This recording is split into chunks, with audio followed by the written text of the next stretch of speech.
Call the meeting to order. The first item is to approve the agenda. Do we have any additions, deletions?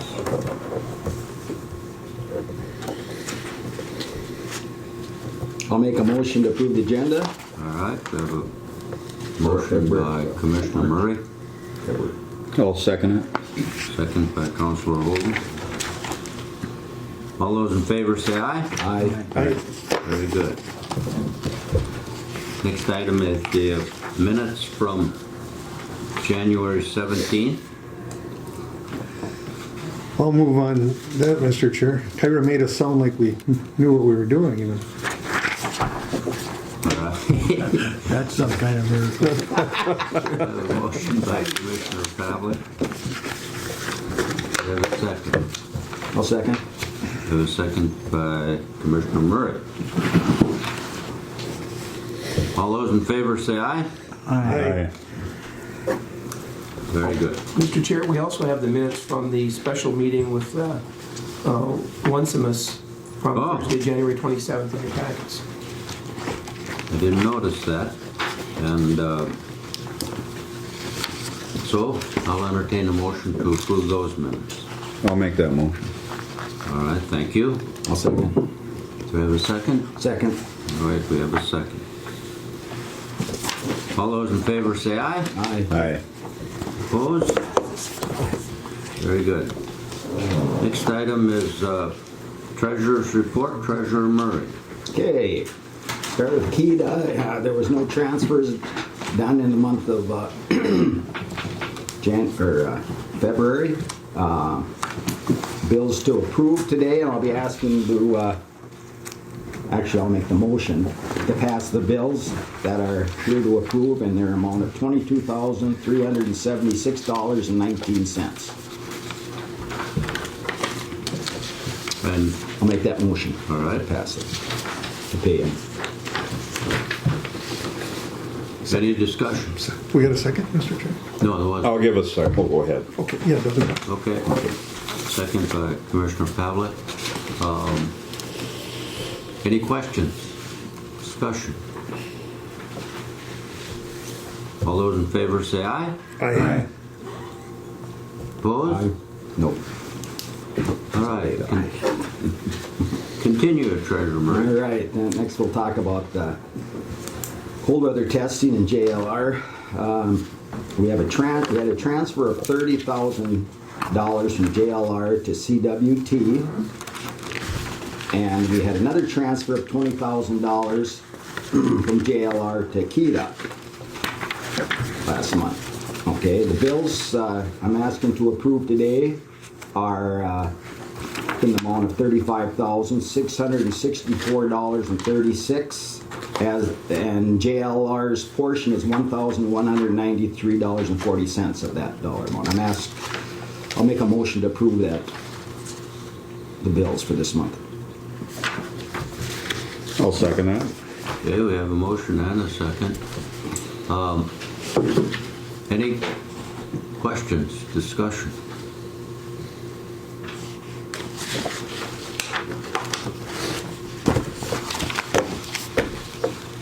All those in favor say aye. Aye. Opposed? Thank you. You're welcome.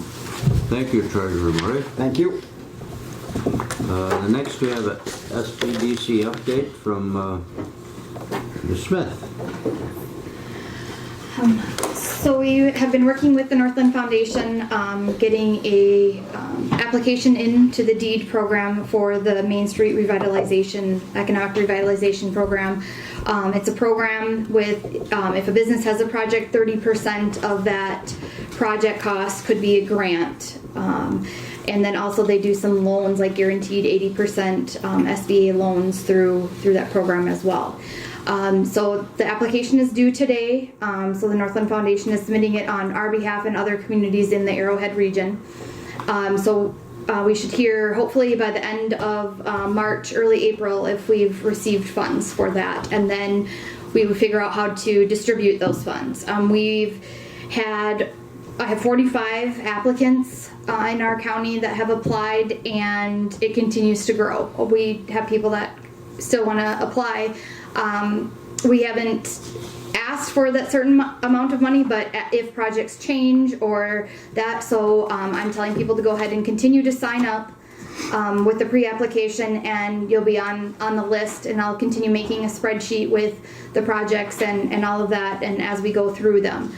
So if we do get funding, and depending on how much funding we get, we may have to go through all these projects and determine which ones are going to be funded with the funds or not.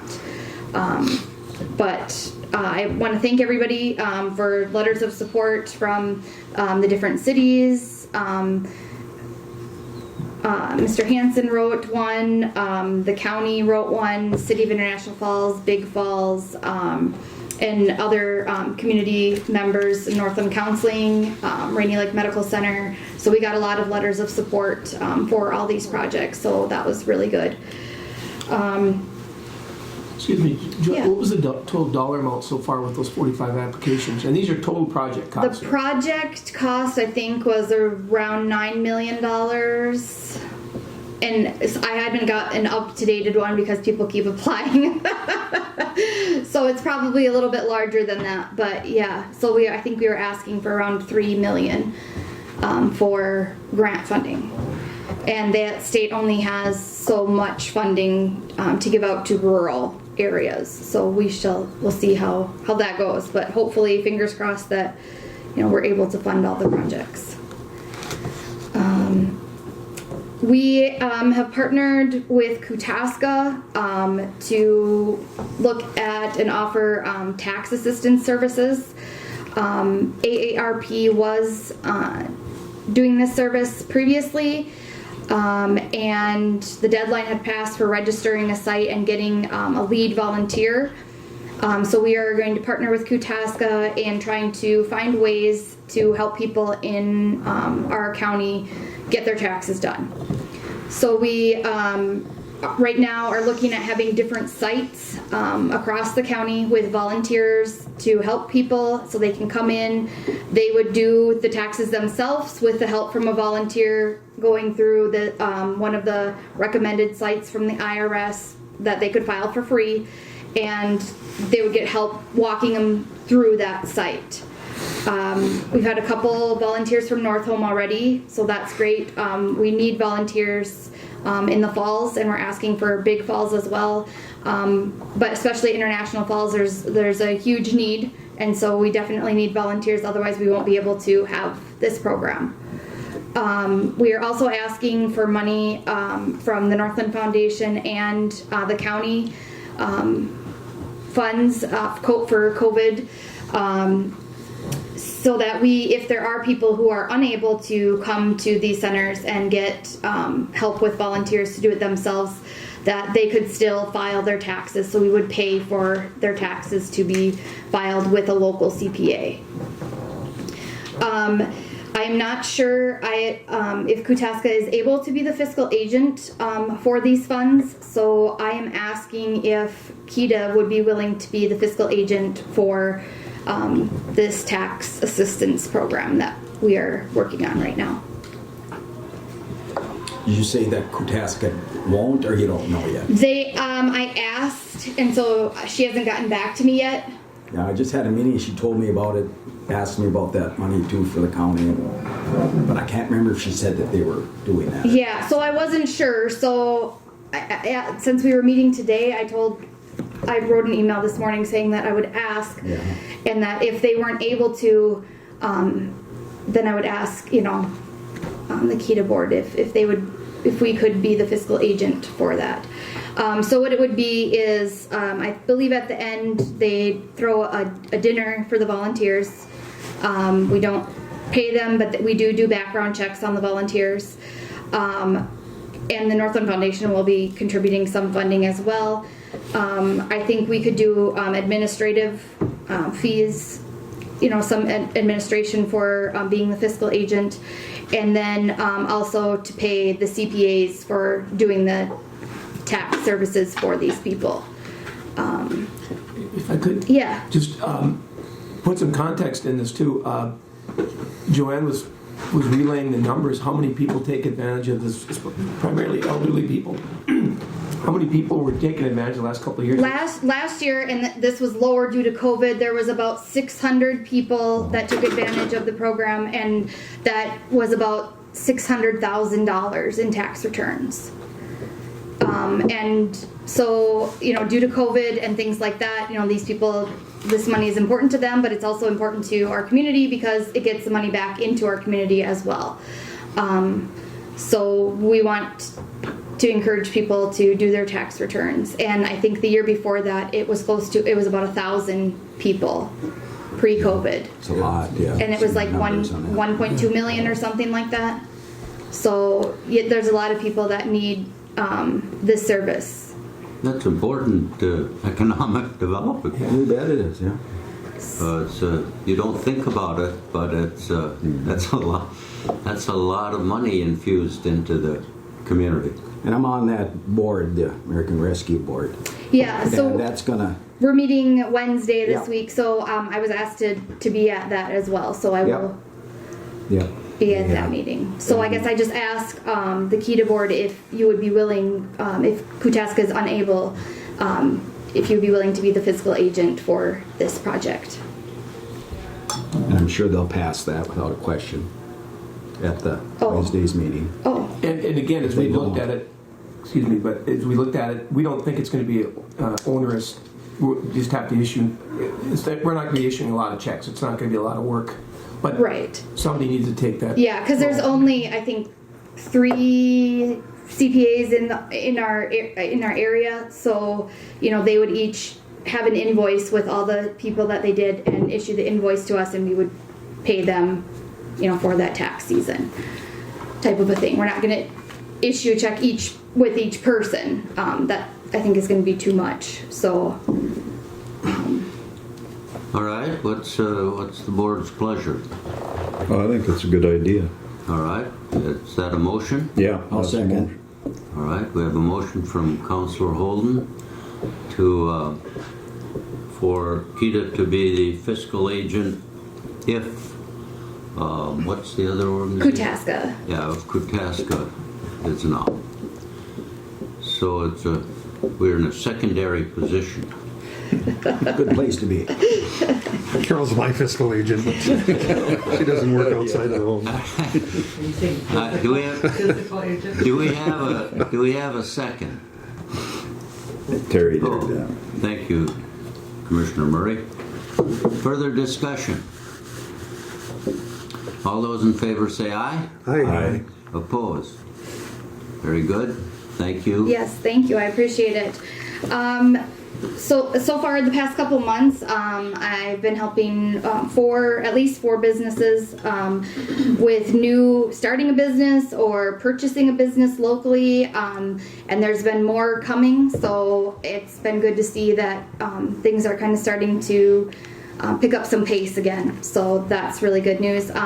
Also, the Northland Foundation applied for another program for outreach, which we kind of talked about a little bit before. But so I will be able to do some outreach activities, like going to the county board meeting that I went to last week, going to, if it's a North Home meeting, or doing some promoting of the services that we offer in the out county areas, or marketing, some of those types of things. We can also do programs, get some experts to come in and do programs. We have some funds to do that piece as well. So we will be looking to do more outreach and marketing things here in the next little bit, especially with summer coming up. I think everybody's ready. I don't know if it'll ever get Yeah, I don't know if it's gonna come or not. I'm hoping. But thank you guys. If you have any questions. Any questions for? Mr. Chair, if I Yes. just could, I just want to thank Joanne for she has put so much energy and work into this Main Street program. And I think I'm really excited about it because it's an opportunity for a lot of these businesses coming out of COVID that have been waiting to make repairs to their businesses along these various commercial corridors.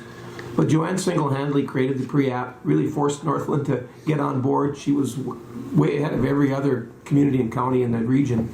And so I think we've got a really good position going into this. And she talked to Virginia, Minnesota was also awarded on the first round of the Main Street. So we worked with them a little bit just to get a sense of, what how they did it. And so as part of this application, there's a large narrative. There's a lot of work just outlining these applications and tracking the dollar amounts. So it's been an incredible amount of work, but in the end, we're hoping that it pays off. And this is countywide. Every community is inserted applications. So we're hoping that we'll be able to make an announcement and funnel more dollars into the area. So really excited about it. Yeah, and so the process too is we have, the people that met the deadline, now people that are applying. If, let's say, one of the people in the beginning didn't, they are not going to do the project, or something changed about their project, or it's less amount of money, we can take that funding that was set aside for them, and we can then move it and add on another business with that funding. So, because we want to use it up. We don't want to give any of it back. So that's what we'll do, is we will use whatever we have. So again, we'll have these businesses in the waiting line to receive funding if any of these other businesses aren't able to use the full amount. Maybe their project came in lower than what they estimated. That happens, or whatever changes, we can get some more in. We may have to also look at only doing portions of projects, to try to get funding to as many people as we can too.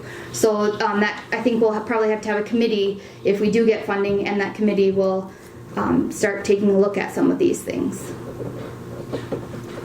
Very good. Excellent. Thank you. Thank you, Joanne. Before we proceed, I noticed that we have two guests, Randy Toms from the Border and Laurel Beeger. Welcome. And Laurel Beeger from the Gazette. All right. Director Nevin. Thank you, Mr. Chair. Yeah, a couple things just to report back on that we've been working with. And first one is the logistics company. I'm working with Onesimus. I always have trouble saying that. It's just Onesimus. They've hired a architect design team, construction team, to develop a site plan for their proposed warehouse logistics facility here at the multimodal site. And it's been a good exercise too, because I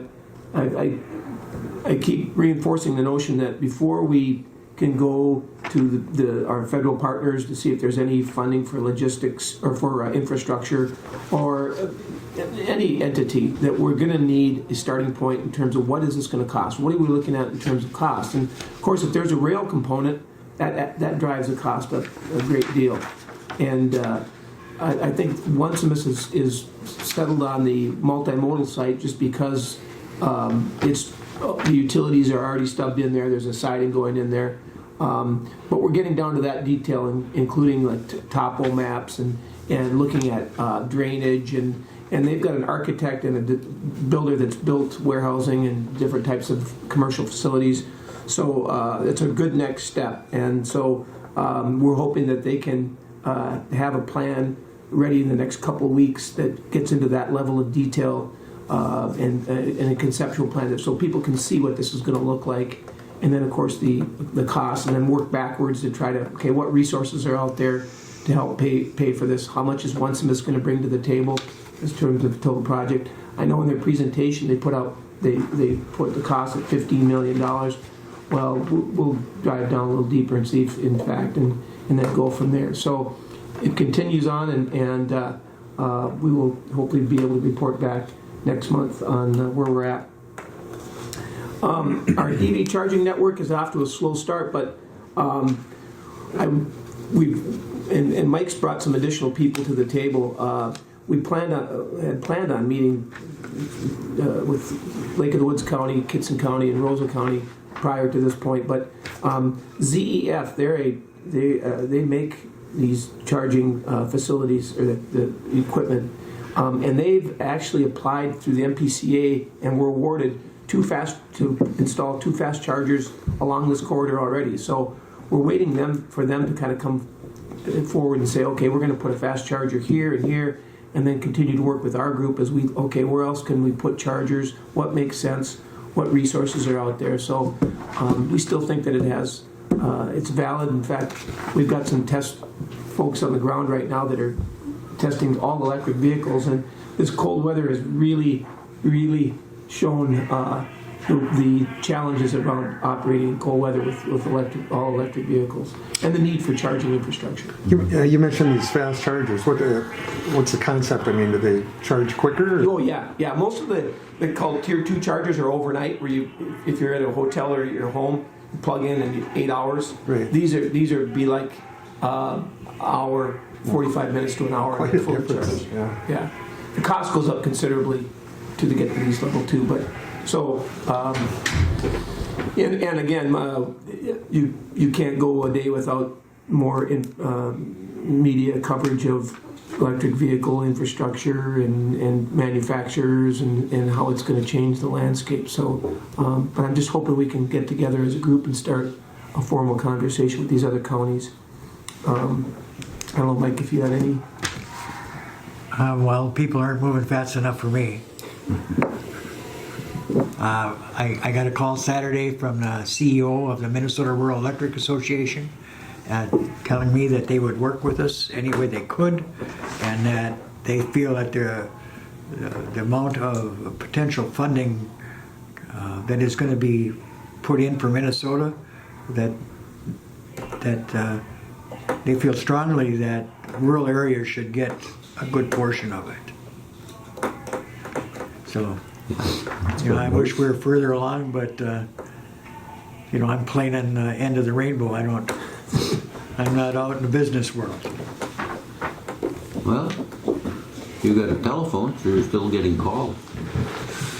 Unfortunately, Well, we'll get there. It's just that we're off to a slow start, but thank you. The Housing Collaborative, AB, as you're probably aware of by now, did receive funding on their 27-unit project through the Minnesota Housing Finance Agency, $12 million, over $12 million. So they're anticipating that beginning work this fall. So that's been a long process. I applaud the Kutaska and Isaac Meyer really heading that up, and so I'm excited about that, and I'm hoping that this will kind of jumpstart some additional housing initiatives that are just starting to come forward. And again, there are throughout the county. There's some interest in further types of housing projects, and especially in light of COVID and the cost of materials. It's I think people are anticipating that the cost for construction is going to come down, but it's challenging enough, and now with the cost. So I'm hoping that the timing coincides with the timing of construction materials coming down. We're starting to see that, but it's really expensive, new construction. I was reading this Star Tribune Sunday paper, and they were talking about Minneapolis housing market and how it's just crazy, the percentage increase and the average or median price of a home in the Twin City Metro just continues to climb. It's really something. So anyway, I'm excited that this group has at least achieved a win, and hopefully there'll be more. I want to touch on cold weather testing too. It's been a busy season, starting to wind down, but we've got a group as of last week that is looking at April. So we'll have 13 different test programs at our facility. And a couple things to note. If you'll note in the financials, the expenses for cold weather testing were considerably higher. We're seeing utility costs especially increase, and inflation. Inflation is affecting everything. Gasoline, everything has gone up in cost. So it's reflected in our expenses. And with additional snow, I think these guys at the airport are really sick of moving snow, and Tim Jackson is sick of moving snow. But I think the weather also, and I'll touch on this in the media part of it, is that it reinforces that this is a good place to go for this kind of activity, as much as it's getting a little long for a lot of us. The extreme cold is again reinforced our location here, and I did want to thank Tim Jackson for the work he's done, because it's been 7 days a week, and it's been 4 in the morning till 8:30 at night at certain days. But he takes care of our customers, and we've just received really tremendous positive feedback from our customers. So I want to note that. A couple of other miscellaneous items on the legislative testimony. Representative Eklund asked that I testify before the House Workforce and Business Development Finance and Policy Committee earlier this month. He's got a bill that's he's authored to provide relief to border communities. It's called the Boundary Waters Area Economic Relief, and it really started with the wildfires in the Ely area, and then expanded with some of the border interruptions that were business impacts that we're seeing with that border closure. Grand Marais was involved in that. So Eric Johnson and myself locally testified, and then a couple folks from Grand Marais and Gunflint Trail testified before that committee, and it was received pretty well. So we'll see where that goes. I don't know how they're going to ultimately, if they are successful getting the monies out, but that's to be determined. And Star Tribune reached out when we had that cold snap, during this cold snap, and wanted to do a little story on how people respond to the cold weather, and also the economics of the cold weather and how it's helped to help our winter economy. So I'm always a little worried about turning it too much into cliche, but I think the story came out pretty positive, and I suggested he talk to some other folks that have to deal with working in the cold. And it's just in a related, I know Mike was wondering if we could get newsstand delivery of Star Tribune, and I had a lengthy conversation with their circulation director, who would like to bring newsstand up to International Falls, but they said because of the cost and the logistics of getting the physical paper here, it's cost prohibitive for them. They've looked at it, and I even threw out the fact that could you put it on the airplane and do it? And she was not willing to look at that, but she just said that they've looked hard, and even to the west of here, they're going to decrease the amount of coverage they're going to get with newsstands. So unfortunately, it's the way and I think a lot of the newspapers are going digital. These young people apparently don't like to read newspapers physically like some of us.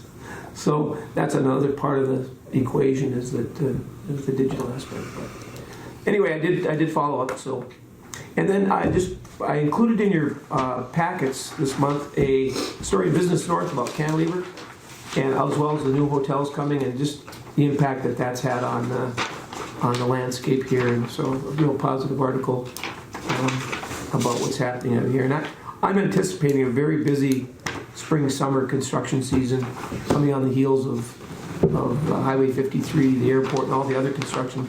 I think it's going to continue on, and if we are successful with this Main Street, I think you're going to see a lot of activity. So I'm very optimistic. Questions? Yes. Answer.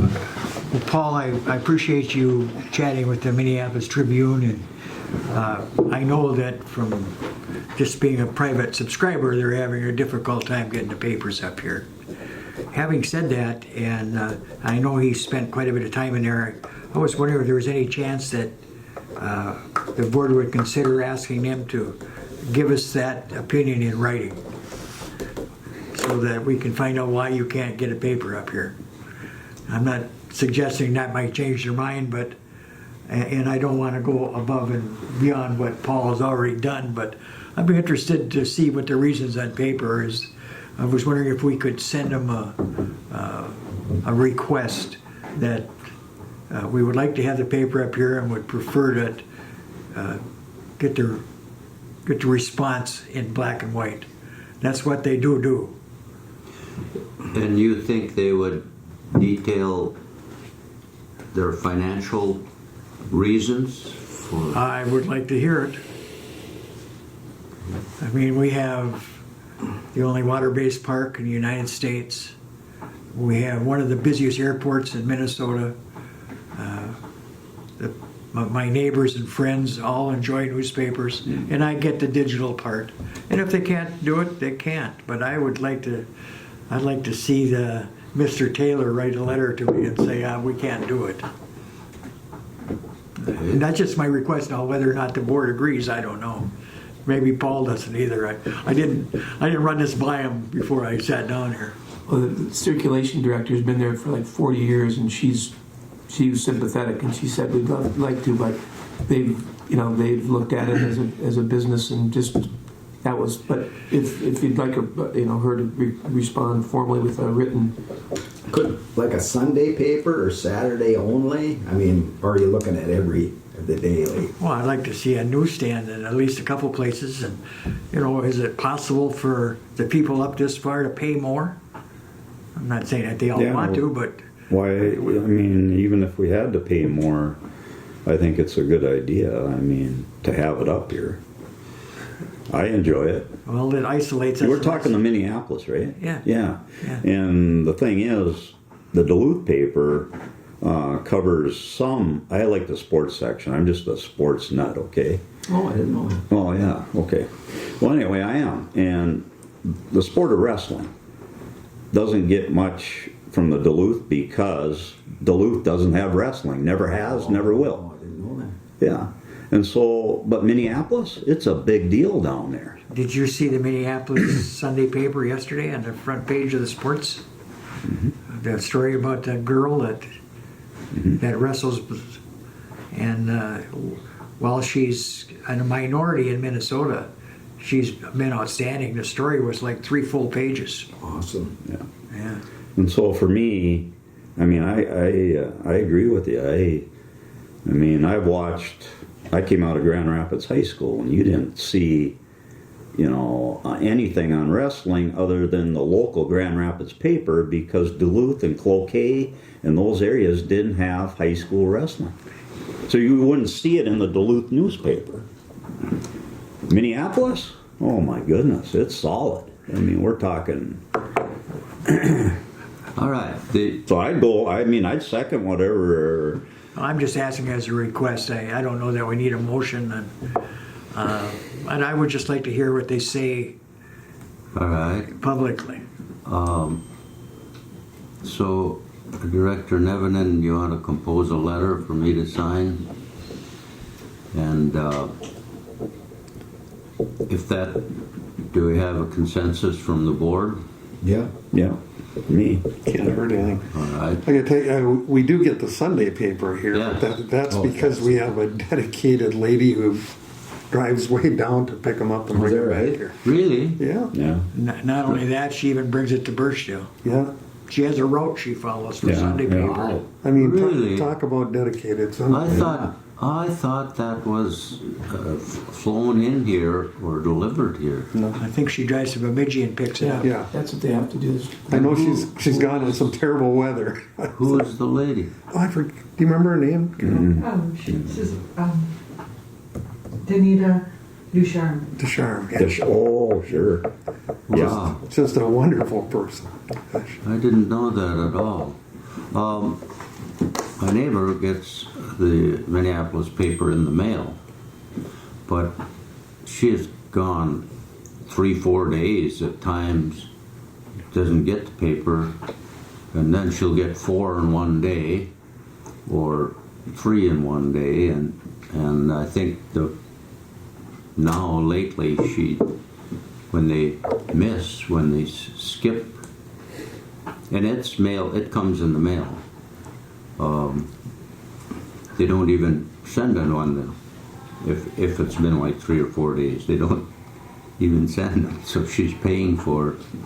And she and several other people that she knows have called many times, but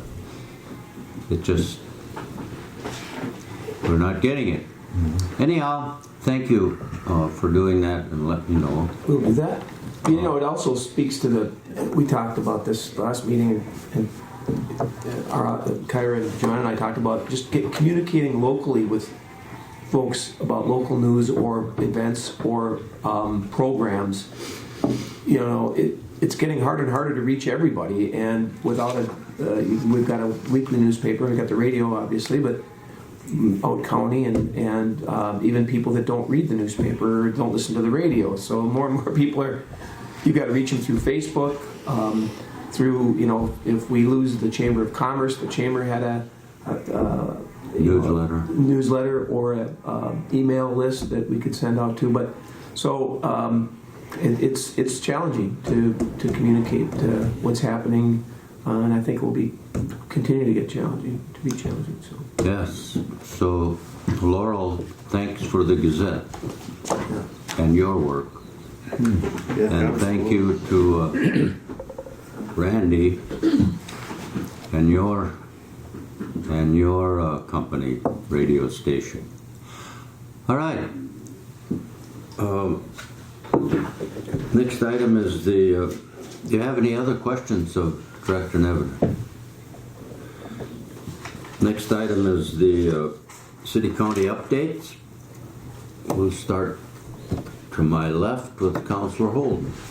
Okay, I'd like to start with the good job that the city employees have been doing. They've been working hard. Their work ethic is fantastic. All departments, of course, and then with all the snow, they've gone the extra mile, putting in a lot of snow hours, I guess you could call it, and with that, I watched that for a long time, you know, electrical work, working with these guys that are moving snow, and they get pretty tired. They, Yeah.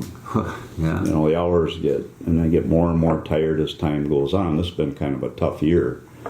So I want to thank the city employees for what they've done for the city of International Falls, and I mean all departments too, because they're all important, you know. And Green Tech, we had Steve Shermone, city attorney, and city administrator in there again to come up with the paperwork and everything to move ahead on the expansion.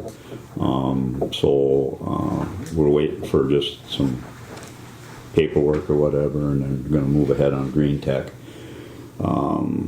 And that's a good deal because they want to expand and we want to keep them here.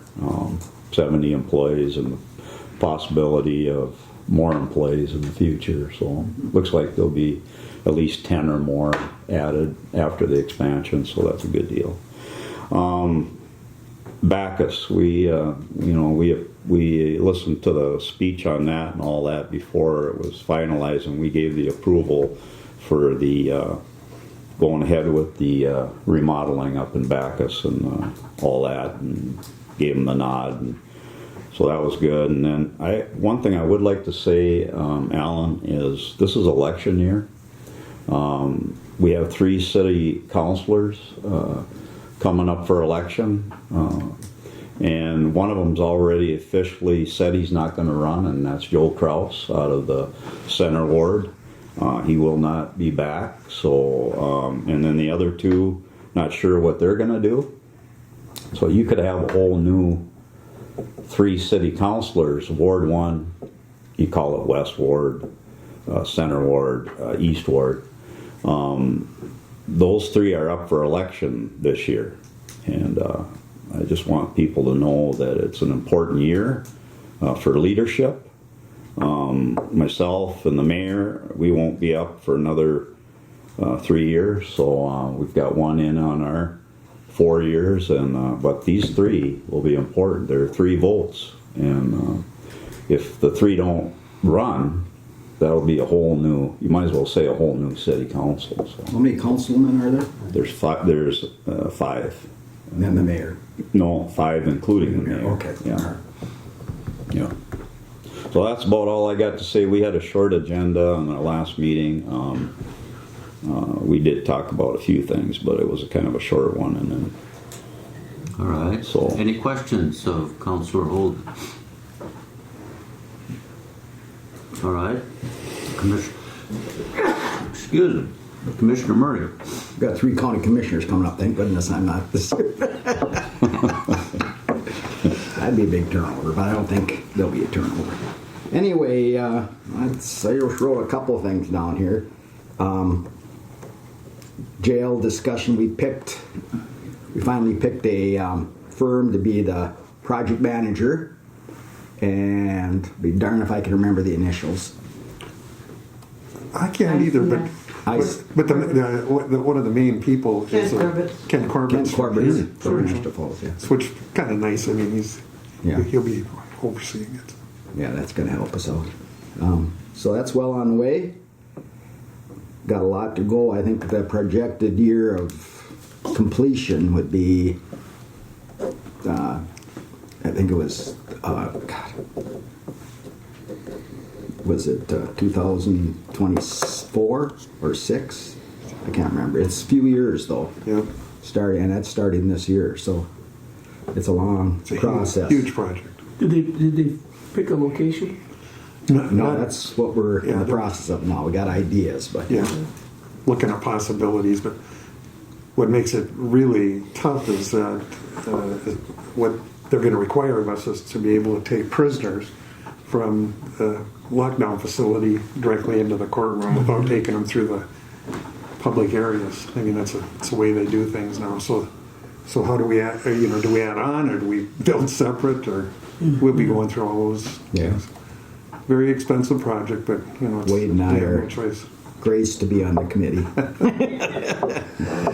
And and the current jail is the newest part of the courthouse there. That was in the 80s when that was built, but we looked at that trying to figure out a way to utilize it, but you literally, the way it's built with brick and stuff, we'd have to tear it down and redo it to make it come into accreditation.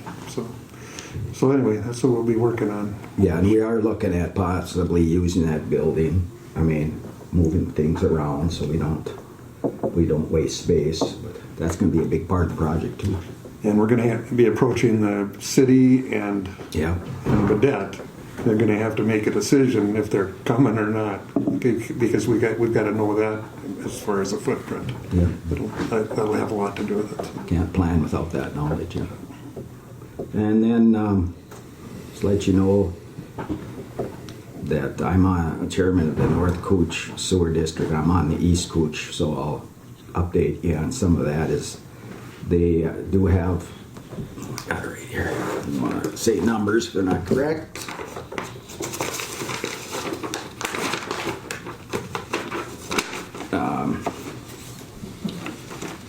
There's a proposed rehabilitation, which is going through the whole system up to phase 2 and 3. It's the older system.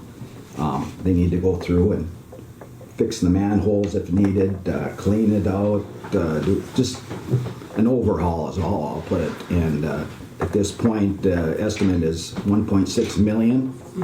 And we're going to also be asking for some money out of the American Rescue. I definitely aren't going to pay for a lot of it, but anything we can get is important. And we're getting close to the process of getting our timeline down. So that's really all I have.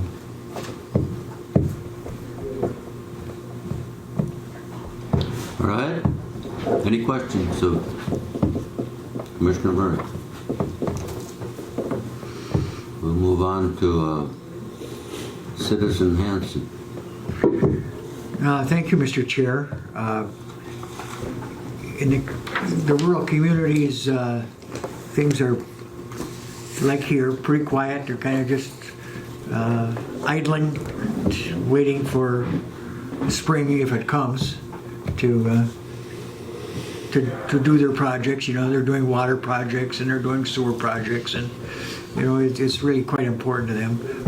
In Big Falls, they have just lost through retirement, their maintenance folks there who do their plowing and all the work.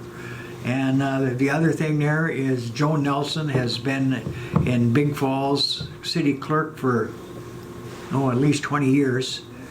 She's leaving there to go to the auditor's office in the courthouse. So there'll be a complete new turnover administration in Big Falls. Mm-hmm. And we're talking about turnover a little bit. When Commissioner Pavlik was elected in 1992, there was 5 new ones. And I imagine they were all geniuses when they walked in the door. I can verify that. So that tuner does come about. And since we were talking about newspapers, I would also like to add, as Mr. Chairman, to what you commented on. It's just wonderful that the Gazette is here, and and it's just not International Falls; it's the out area too. And I just can't thank them enough for what they've done. It's really good. And as far as what's going on in the out county, it's been so cold, Mr. Chair, that we even had to cover our tomato plants last night in Birchdale. Oh, yeah? Oh yeah. Otherwise, the hydrangeas and the lilacs, they've been blooming there. Yeah, but you didn't say you're covering them and they're in the house. Oh, no, I didn't say that. I do know that the state of Minnesota today is going to get their financial condition, their last one, before the session ends. So what happens today will kind of decide what the legislature does and what direction they'll go, and what they'll be able to fund and what they won't. So if we just kind of keep our finger on what they're doing, and if you have any financial interest in what's going on, we got to keep in touch with them, and that'll all happen before the day's over today. All right. Any questions of Mr. Hanson? All right, we'll move on to Commissioner Havlet. Not too much. I mean, we're in touch with Senator Black and Representative Eklund all the time, and that's the key to us getting what we need here. I believe in here, I'm going to meet with St. Louis County. They've been great partners on the sewer project, and what we're meeting on today is trying to get this ATV system in through the three counties. St. Louis, us, and Lake County. And hopefully we can get somewhere on that. I mean, I think right now it's looking pretty good, and what we're going to have to start doing is meeting with the folks locally, because, they're going to want to know where we're putting these, and is it going to, we want to make it we want to make it so people are glad to have it instead of complaining that it's going by their homes and stuff. So anyway, those types of things. Sewer project. We're working in, we've done ours. We do have some more we'd like to do, but we've spent millions here. And again, we're working in as a consortium with St. Louis County. So what we're focused on right now is Ash River. And that's going to be a difficult project. I mean, it's all low laden, and it's not circular. Everything's lineal, and, you can't really build a sewer plant there. So, I mean, it's a lot of challenges on that one, but we're also working in Crane Lake right now. So those are upcoming projects that are going to be expensive, but they absolutely affect us, because that's the water system flows right down through here. So they again, I can't say enough about the people we have in St. Louis County right now. They're great to work with. And because it's part of the park area, there's grants too. Yeah, that has actually helped us. It certainly has, yeah. But other than that, I think Terry covered everything. We just keep moving along. Yeah. All right. Any other comments? Yes. Yeah, I was wondering if next month if we could chat about this schedule of Keda, so we could pick the 2 months that we could attend out-county meetings, get that set up. I was just wondering if we could have it on as an agenda item next month. And what did you say? I didn't hear. Well, I would like to invite everybody down to Birchdale this early summer to look at the extension on our community building there that is going to be available for rent. That also includes, of course, a free barbecue. And also to discuss when we could meet either in one of the communities outside of International Falls, whether it be Big Falls or North Home. Okay, so you'd like that on the agenda for next? If it would be all right, Mr. Chair, yeah. Yes. And speaking of that, the March meeting, fourth Monday would be the 28th.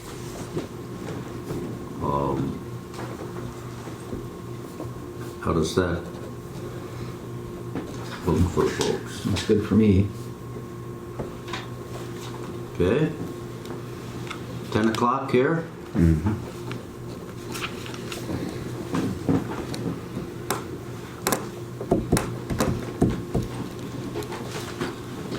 All right, any other business comments? All right, thank you very much for your attendance. Thank you for your report. Thank you for filming this. And thank you, Laurel and Randy, for joining us.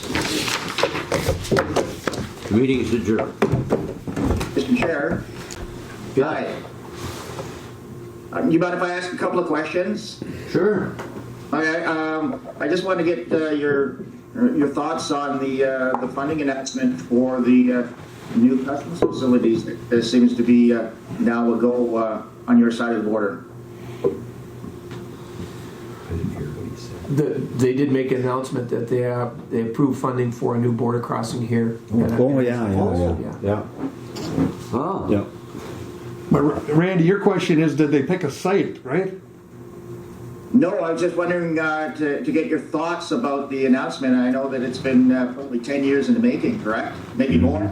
Over 10 Over years. 10. Over Yeah. 10. It's very welcome.